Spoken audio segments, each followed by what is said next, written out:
বিসমিল্লাহির আসসালামু আলাইকুম।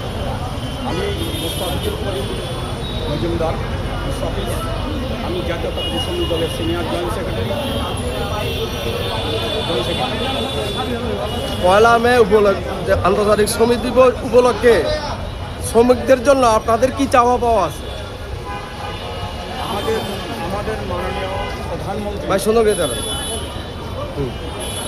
আমাদের মাননীয় প্রধানমন্ত্রী বলেছেন, উনি যে নির্বাচনী ইশতেহারে আমাদের যেসব দাবি ছিল ওগুলা উনি ওখানে ইশতেহারে পাঠ করেছেন। আমরা এখন নির্বাচনের পরে এই প্রথম বাংলাদেশে আমাদের মাননীয় প্রধানমন্ত্রী বিএনপির চেয়ারম্যান জনাব তারেক রহমান আজকে প্রথম এই মে দিবস শ্রমিক দিবসে আমাদের বক্তব্য রাখবেন। আমাদের বক্তব্য থাকবে, আমাদের দাবি থাকবে ওনার কাছে। আমাদের সারা বাংলাদেশের পাট কলগুলি বন্ধ রয়েছে, ওগুলাকে উনি চালু করার ব্যবস্থা করে দিবেন। আমাদের হাজার হাজার শ্রমিক এই পাট কলগুলি শ্রম দিয়ে ওনারা পরিবার পরিজন নিয়ে ওনারা সুখে থাকবেন। তো আমরা আরও ওনার কাছে প্রত্যাশা করি, বাংলাদেশের শ্রমজীবী মানুষ উনি যে ইশতেহারে পাঠ করেছেন, আমরা চাই এগুলি বাংলাদেশের পর্যায়ক্রমে ধীরে ধীরে আমাদের এগুলি বাস্তবায়ন করে শ্রমিকদের মূল্যায়ন করবে। প্রধানমন্ত্রী তারেক রহমানের 2 মাসের শাসনামল আপনার কেমন লাগছে? 2 মাসের শাসন উনি যেভাবে সরাসরি উনি হেঁটে সচিবালয় থেকে আরেক সচিবালয়ে যাচ্ছেন, একখানে আরেকখানে যাচ্ছেন, উনি প্রটোকল ছাড়াও উনি মানুষ যেভাবে গাড়ি চালাচ্ছে ওনার গাড়িও সেভাবে মানুষের সাথে জনগণের সাথে সেভাবে উনি চলাফেরা করছেন। আমরা অতীতে দেখেছি যে বাংলাদেশে পিএম যখন বের হয় 1 ঘন্টা আগে পুরা রোডঘাট বন্ধ হয়ে যেত।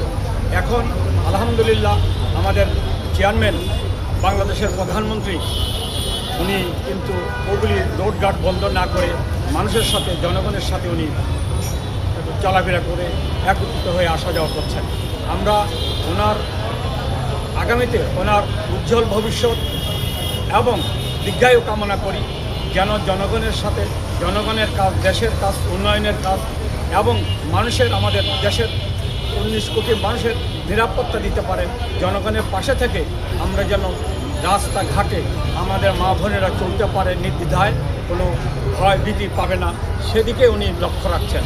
আমরা ওনার এই নেতৃত্ব 2 মাসের আমরা বুঝতে পারি যে সূর্য উঠলেই বোঝা যায় সারাদিন কেমন যাবে। তো আমরা আশাবাদী,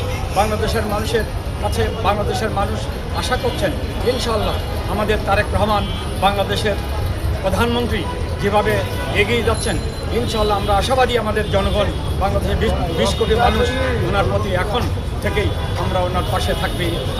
আমরা ছোট প্রশ্ন, 1991-2001 সালে বেগম খালেদা যেভাবে দেশ চালিয়েছে, আপনি কি মনে করেন তারেক রহমান সাহেব ওইভাবে দেশ চালাতে পারবে? আমরা আমাদের দেশনেত্রী বেগম খালেদা জিয়া 3 বারের প্রধানমন্ত্রীর সাথে আমি তারেক রহমানকে তুলনা করতে চাই না।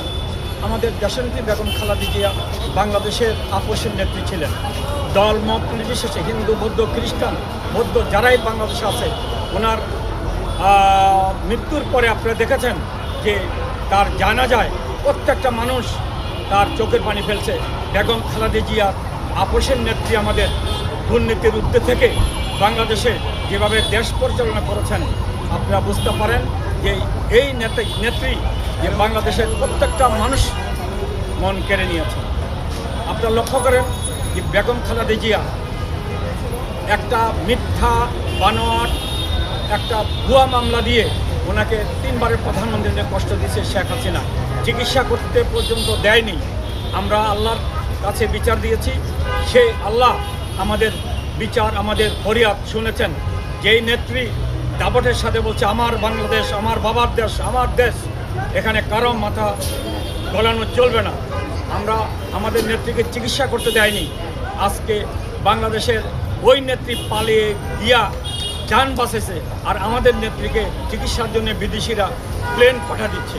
এটাই আমাদের জাতীয়তাবাদী শক্তি, গণতন্ত্রের শক্তি, বাংলাদেশের মানুষের ভালোবাসায় আমাদের নেত্রী আজকে তাকে আমরা আল্লাহর কাছে বলি আমরা জান্নাতুল ফেরদৌস দান করবেন ইনশাআল্লাহ। আর আমাদের তারেক রহমান উনি এই 2 মাসে যে কর্মকাণ্ড দেখাচ্ছেন, ফ্যামিলি কার্ড, কৃষি কার্ড, আমরাও চাই শ্রমিকদের রেশন দেওয়ার জন্য। আমরা আগামীকাল এই সমাবেশে আমরা আমাদের প্রধানমন্ত্রীর কাছে চাবো আমাদের শ্রমিকদের রেশনের ব্যবস্থা করে দিবেন। আশা করি উনি আমাদের এই দাবি সাথে একমত হবেন। ধন্যবাদ আপনাকে।